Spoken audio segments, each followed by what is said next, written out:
നമസ്കാരം, പ്രവാസി മലയാളിയിലേക്ക് സ്വാഗതം. പ്രവാസി ലോകത്തെ വാർത്തകൾ ഒറ്റനോട്ടത്തിൽ. കോവിഡിനെ തുടർന്ന് ഒമാനിൽ 32 പേർ കൂടി മരിച്ചു. ഇതോടെ ആകെ മരണപ്പെട്ടവരുടെ എണ്ണം 2848 ഉയർന്നു.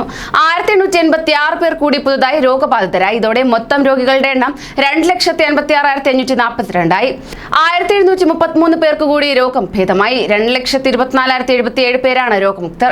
87.3% രോഗമുക്തി നിരക്ക്. 189 പേരെ കൂടി ആശുപത്രിയിൽ പ്രവേശിപ്പിച്ചു. 1541 പേരാണ് ആശുപത്രിയിൽ ചികിത്സയിലുള്ളത്. ഇതിൽ 464 പേർ തീവ്രപരിചരണ വിഭാഗത്തിലാണുള്ളത്. കുവൈറ്റിൽ 1761 പേർക്ക് കൂടി കോവിഡ് സ്ഥിരീകരിച്ചു. ഇതുവരെ 3,46,560 പേർക്കാണ് വൈറസ് ബാധിച്ചത്. വ്യാഴാഴ്ച 1524 പേർ ഉൾപ്പെടെ 3,26,102 പേർ രോഗമുക്തി നേടി. 9 പേർ കൂടി മരിച്ചതോടെ ആകെ കോവിഡ് മരണം 1903 ആയി. ബാക്കി 18,555 പേർ ചികിത്സയിൽ കഴിയുന്നു. തീവ്രപരിചരണ വിഭാഗത്തിൽ 267 ആളുകളുണ്ട്. 13,771 പേർക്ക് കൂടിയാണ് പരിശോധന നടത്തിയത്. 12.79% രോഗസ്ഥിരീകരണ നിരക്ക്. UAE-യിൽ 2,261 പേർക്ക് കൂടി കോവിഡ് വൈറസ് ബാധ സ്ഥിരീകരിച്ചതായി ആരോഗ്യ പ്രതിരോധ മന്ത്രാലയം അറിയിച്ചു. ചികിത്സയിലായിരുന്ന 2,223 പേർ സുഖം പ്രാപിക്കുകയും 2 പേർ മരണപ്പെടുകയും ചെയ്തു. പുതുതായി നടത്തിയ 2,82,345 പരിശോധനകളിൽ നിന്നാണ് പുതിയ രോഗികളെ കണ്ടെത്തിയത്. ഇതുവരെയുള്ള കണക്കുകൾ പ്രകാരം ആകെ 6,20,309 പേർക്ക് UAE-യിൽ കോവിഡ് സ്ഥിരീകരിച്ചിട്ടുണ്ട്. ഇവരിൽ 5,99,131 പേർ രോഗമുക്തരാവുകയും 1,775 പേർ മരണപ്പെടുകയും ചെയ്തു. നിലവിൽ 19,403 കോവിഡ് രോഗികളാണ് രാജ്യത്തുള്ളത്. സൗദി അറേബ്യയിൽ പുതുതായി 1,285 പേർക്ക് കൂടി കോവിഡ് സ്ഥിരീകരിച്ചു. 24 മണിക്കൂറിനിടെ 1,247 പേർ സുഖം പ്രാപിച്ചു. രാജ്യത്ത് വിവിധ ഭാഗങ്ങളിലായി 14 മരണങ്ങൾ റിപ്പോർട്ട് ചെയ്തു. രാജ്യത്ത് ഇതുവരെ റിപ്പോർട്ട് ചെയ്ത കോവിഡ് ബാധിതരുടെ എണ്ണം 4,79,390 ആയി. ഇവരിൽ രോഗമുക്തരുടെ എണ്ണം 4,60,338 ആയി ഉയർന്നു. ആകെ മരണസംഖ്യ 7,730 ആയി. രാജ്യത്ത് നിലവിൽ ചികിത്സയിലുള്ളവരുടെ എണ്ണം 11,322 ആയി കുറഞ്ഞു. ഇതിൽ 1,455 പേരുടെ നില ഗുരുതരമാണ്. ബാക്കിയുള്ളവരുടെ ആരോഗ്യനില തൃപ്തികരമാണ്. രാജ്യത്തെ കോവിഡ് മുക്തി നിരക്ക് 96.2%, മരണനിരക്ക് 1.6% തുടരുന്നു. കുവൈറ്റ് അമീർ ഷെയ്ഖ് നവാഫ് അൽ അഹ്മദ് അൽ ജാബിർ അസബാഹ് സ്വകാര്യ സന്ദർശനത്തിന് ജർമ്മനിയിലേക്ക് പോയി.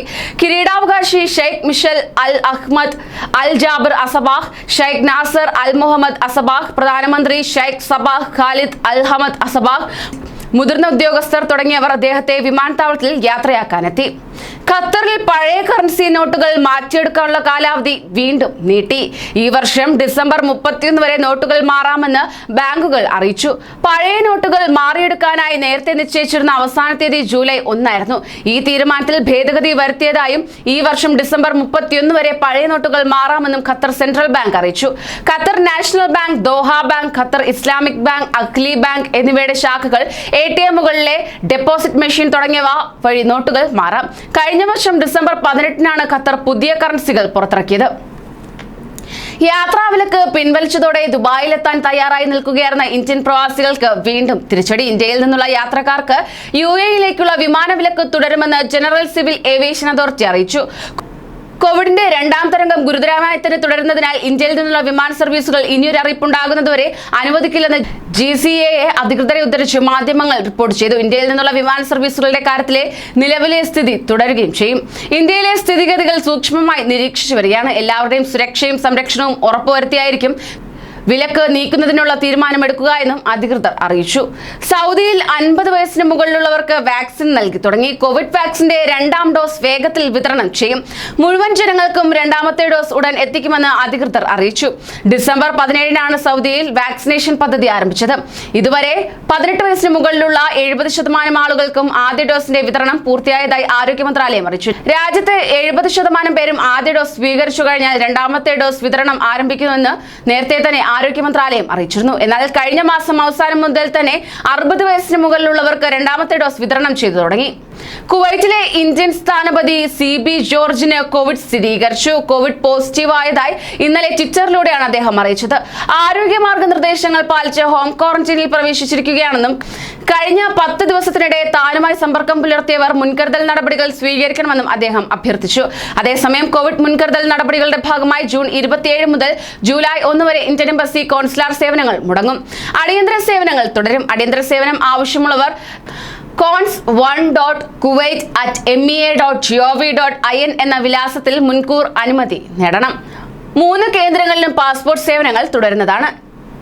വെള്ളി ശനി ദിവസങ്ങളിൽ 45-നും അതിനു മുകളിൽ പ്രായമുള്ളവർക്കുള്ള കോവിഡ് പരിശോധന വാക്സിൻ നൽകുന്ന പ്രധാന കേന്ദ്രമായ ഒമാൻ കൺവെൻഷൻ ആൻഡ് എക്സിബിഷൻ സെന്ററിൽ നിന്നും വാക്സിൻ ലഭ്യമാക്കും. രാവിലെ 9 മണി മുതൽ വൈകുന്നേരം 4 മണി വരെ ആയിരിക്കും വാക്സിൻ വിതരണം. ഗർഭിണികളായ സ്ത്രീകൾക്ക് വാക്സിൻ ലഭിക്കുമെന്ന് മന്ത്രാലയത്തിന്റെ അറിയിപ്പിൽ പറയുന്നു. കൂടുതൽ പ്രവാസി വാർത്തകൾക്കായി ഈ ചാനൽ സബ്സ്ക്രൈബ് ചെയ്യൂ.